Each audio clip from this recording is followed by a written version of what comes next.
வணக்கம் நண்பா. So PKL season 12 ஆப்ஷனுக்கான டே 2 வந்து சக்ஸஸ்ஃபுல்லாக முடிஞ்சாச்சு. தமிழ் தலைவாஸ் டீமோட ஓவரால் ஸ்குவாட் இப்போதைக்கு நமக்கு கிடச்சிருக்கு. ஸோ தமிழ் தலைவாஸ் டீம் வந்து பார்த்தீங்கன்னா நேற்று பவன் ஷெராவத்தை சைன் பண்ணாங்க, அப்புறம் அர்ஜுன் தேஷ்வாலை சைன் பண்ணாங்க. ஸோ இன்னைக்கு டே 2ல யாரெல்லாம் சைன் பண்ணியிருக்காங்க அண்ட் ஓவராலாக தமிழ் தலைவாஸ் டீமோட ஸ்குவாட் எப்படி இருக்குது அண்ட் அது மட்டும் இல்லாமல் தமிழ் பிளேயர்ஸ் எந்தெந்த டீமுக்கு செலக்ட் ஆகியிருக்காங்க எல்லாத்தையுமே டீட்டெயில்டாக பார்க்க போகிறோம். ஸோ வீடியோ ஸ்கிப் பண்ணாமல் பாருங்கள். புதுசாக வந்து பார்க்குறீங்கன்னா சேனலை சப்ஸ்கிரைப் பண்ணிவிட்டு இந்த வீடியோக்கு ஒரு லைக் கொடுத்துக்கோங்க.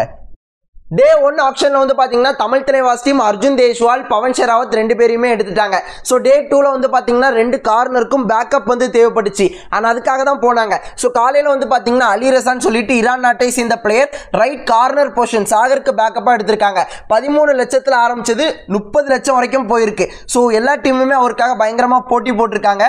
ஃபைனலி தமிழ் தலைவாஸ் டீம் எடுத்துட்டாங்க. தமிழ் ஃபேன்ஸ் கேட்குற கேள்வி என்ன அப்படின்னு கேட்டிங்கன்னா 30 லட்சம் கொடுத்து எடுக்கிற அளவுக்கு அந்த பிளேயர் அவ்வளோ ஒர்த்தா அப்படிங்கிற மாதிரி கேட்குறாங்க. என்ன கேட்டீங்க அப்படின்னா பவன் ஷெராவத்தா இருக்கட்டும் அர்ஜுன் தேஷ்வாலா இருக்கட்டும் நம்ம எடுத்த எல்லா பிளேயர்ஸுமே சீசன் ஆரம்பிச்ச அப்புறம் தான் அவங்க ஒர்த்தா இல்லையா அப்படிங்கிறது வந்து கரெக்டாக தெரியும். நேற்று வரைக்கும் பவன் ஷெராவத் ஒர்த்தியான பிளேயர் 60 லட்சத்துக்கு பயங்கர ஒர்த் அப்படின்னு சொன்னியே, இப்போ இப்படி சொல்றீ அப்படிங்கிற மாதிரி கேட்கலாம். பட் அவர் வந்து ஃபுல்லாக ப்ளே பண்ணாருங்க ஒருத்தங்க.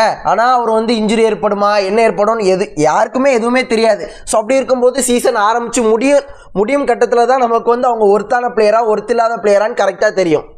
அடுத்ததான் நிதிஷ்குமாருக்கு பேக்கப்பாக மோகித் வந்து எடுத்திருக்காங்க. இதுக்கு முன்னாடி வந்து பார்த்தீங்கன்னா புனேரிப்பட்டன் டீமுக்காக ப்ளே பண்ணார்.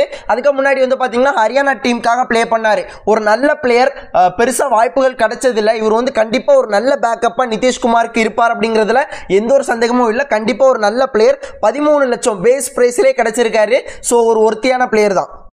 அடுத்ததாக சுரேஷ் ஜாதவ்னு சொல்லிட்டு ஒரு யங் ஆல்ரவுண்டட் பிளேயரை வந்து பார்த்தீங்கன்னா 9.5 லட்சம் வரைக்கும் கொடுத்து எடுத்திருக்காங்க. ஸோ அந்த பிளேயரை பற்றி எனக்கு பெருசாக தெரியல. இனிமேல் வரப்போகிற சீசன்ஸ் அவரோட ப்ராக்டிஸ் எல்லாத்தையுமே பார்த்தா தான் கரெக்டாக தெரியும். தமிழ் தலைவாஸ் டீம் டே 1 ஆப்ஷனில் வந்து பார்த்தீங்கன்னா பவன் ஷெராவத் 60 லட்சத்துக்கு எடுத்திருக்காங்க. அர்ஜுன் தேஷ்வாலை 1.5 கோடிக்கு எடுத்துட்டாங்க. நம்ம ரைடிங் வந்து பயங்கரமான ஷார்ட் அவுட். அப்புறம் வந்து பார்த்தீங்கன்னா அடுத்த நாள் வந்து பார்த்தீங்கன்னா ரெண்டு கார்னருக்கும் பயங்கரமான பேக்கப் எடுத்திருக்காங்க. மோகித், அலி ரசான்னு சொல்லிட்டு ஒரு புது பிளேயர் எடுத்திருக்காங்க. டீம் வந்து பக்காவாக இருக்குது. இந்த வாட்டி கப்பு நம்ம தான் அப்படிங்கிற மாதிரி நிறைய விஷயங்கள் சொல்லலாம். தமிழ் பிளேயர்ஸ் எங்க இந்த ஒரு பிகேஎல் சீசன் 12 ஆப்ஷன் நிறைய மெயின் பிளேயர்ஸ் வராங்க. இந்த ஒரு ஆப்ஷன் வேற லெவலில் இருக்க போது பயங்கர இன்ட்ரெஸ்டிங்காக இருக்க போது.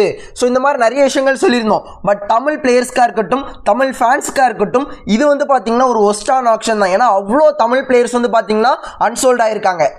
தமிழ் பிளேயர்ஸ் மட்டும் இல்லாமல் மற்ற மாநிலங்களை சேர்ந்த நல்ல கபடி பிளேயர்ஸும் அன்சோல்ட் வந்து ஆயிருந்தாங்க. உதாரணத்துக்கு வந்து பார்த்தீங்கன்னா பெங்களூர் டீமுக்காக லாஸ்ட் டைம் ப்ளே பண்ண சுஷில், அவர் வந்து பயங்கரமான பிளேயர். பட் அவர் வந்து அன்சோல்ட் ஆனார்.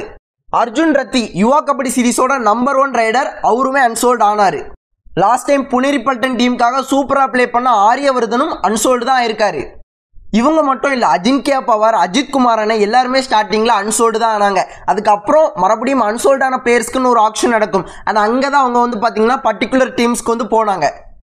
கேட்டகரி ஏல ஒரு பிளேயருக்கு 2.5 கோடி 2 கோடி 1.5 கோடி இந்த மாதிரி அமௌண்ட் கொடுத்து எடுக்கிறதுனால கேட்டகரி சியில் வரக்கூடிய நல்ல யங்ஸ்டர்ஸ் எல்லாருமே அன்சோல்டு ஆகுறாங்க.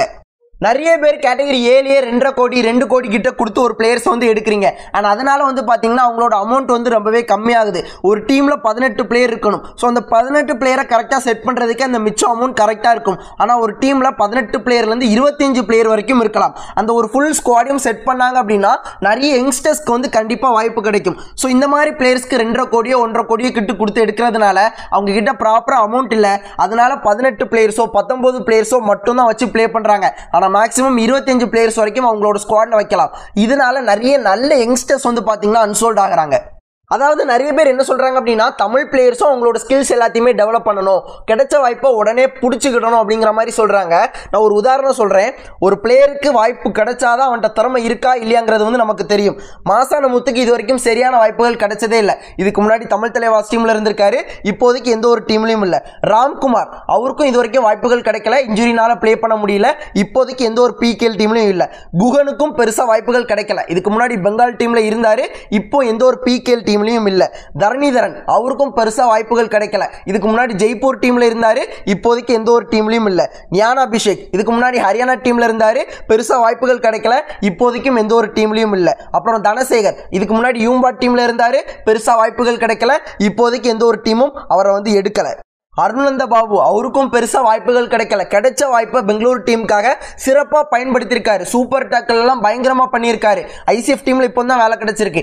அவரை வந்து இந்த ஆப்ஷனில் யாருமே எடுக்கல. சஞ்சீவி சென்னையோட அதாவது தமிழ்நாட்டோட ஒரு டாப் டீம் வந்து பார்த்தீங்கன்னா ஐசிஎஃப் டீம், அந்த டீமில் இருக்காரு. தெலுங்கு டைட்டன்ஸ் டீம் இதுக்கு முன்னாடி ப்ளே பண்ணியிருக்காரு. அங்கே கிடைச்ச வாய்ப்பை பயங்கரமாக பயன்படுத்தியிருக்காரு. ஆனால் இந்த வாட்டி ஆப்ஷனில் அவரை யாருமே எடுக்கலை. ஒரு பிளேயருக்கு வாய்ப்பு கொடுங்க, அதாவது வாய்ப்பு வந்து அறகுறையாக கொடுக்கக்கூடாது, முழுமையாக கொடுக்கணும். ஒரு சீசன் இல்லைன்னா 5-6 மேட்ச் தொடர்ச்சியாக நீ வாய்ப்பு கொடு. அந்த வாய்ப்பை அவன் கரெக்டாக பயன்படுத்தலை அப்படின்னா ரிலீஸ் பண்ணு, ஆப்ஷனில் வந்து அன்சோல்ட் ஆகட்டும். உன் டீமில் இருப்பான், ஆனால் நீ பெருசாக வாய்ப்புகளே கொடுக்க மாட்டேன். நீ உன் பாட்டுக்கு ரிலீஸ் பண்ணுவேன், அவன் அன்சோல்ட் ஆவான். அப்போ தான் கேள்விகள் வந்து ஏற்படும். இந்த பிகேஎல் ஆக்ஷனில் எந்தெந்த தமிழ் பிளேயர்ஸ் எந்தெந்த டீமுக்கு போயிருக்காங்க அப்படிங்கிறத வந்து பார்க்கலாம். ஓவராலாக 4 பிளேயர்ஸ் மட்டும் தான் இந்த ஆக்ஷன்ல இருந்து பிகேஎல் டீம்ஸ்க்கு போயிருக்காங்க. ஃபர்ஸ்ட் வந்து பார்த்தீங்கன்னா ஹரிஷ் காமாட்சி 9 லட்சத்துக்கு குஜராத் ஜெயின்ஸ் டீம் வந்து எடுத்திருக்காங்க.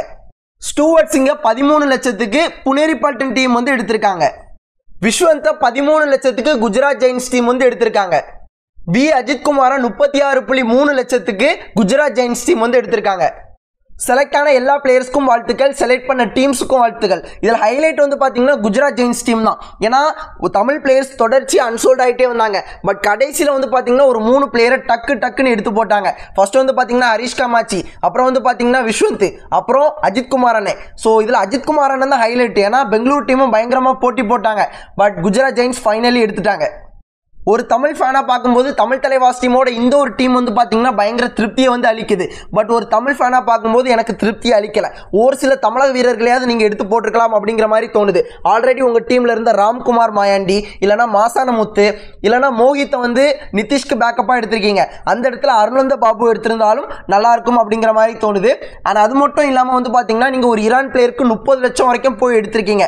அவருக்கு கொஞ்சம் பர்ஸை கம்மி பண்ணி வேற ஏதாவது பிளேயர்ஸை எடுத்திருந்தீங்க அப்படின்னா மேபி நீங்கள் வந்து பார்த்தீங்கன்னா ஒரு நல்ல பிளேயரான சஞ்சீவியா இருக்கட்டும், ஒரு ஆல்ரவுண்டட் பிளேயர், அப்புறம் வந்து பார்த்தீங்கன்னா விஸ்வந்த், இந்த மாதிரியான பிளேயர்ஸ்க்கு கூட நீங்கள் ட்ரை பண்ணியிருக்கலாம் அப்படிங்கிறது என்னோட ஒப்பீனியன். ஹரிஷ் காமாட்சியை கூட எடுத்திருக்கலாம். ஸோ நீங்கள் தமிழ் பிளேயர்ஸை எடுக்காமல் இருந்தது கொஞ்சம் வருத்தமாக இருக்குது. அண்ட் வீடியோவில் தான் இவ்வளோ நேரம் வீடியோ ஸ்கிப் பண்ணாமல் பார்த்தா உங்கள் எல்லாருக்குமே நன்றி. இதே போல் நல்ல வீடியோவில் நாளைக்கு பார்க்குறேன். அது வரைக்கும் டாட்டா பபாய், see you நண்பா.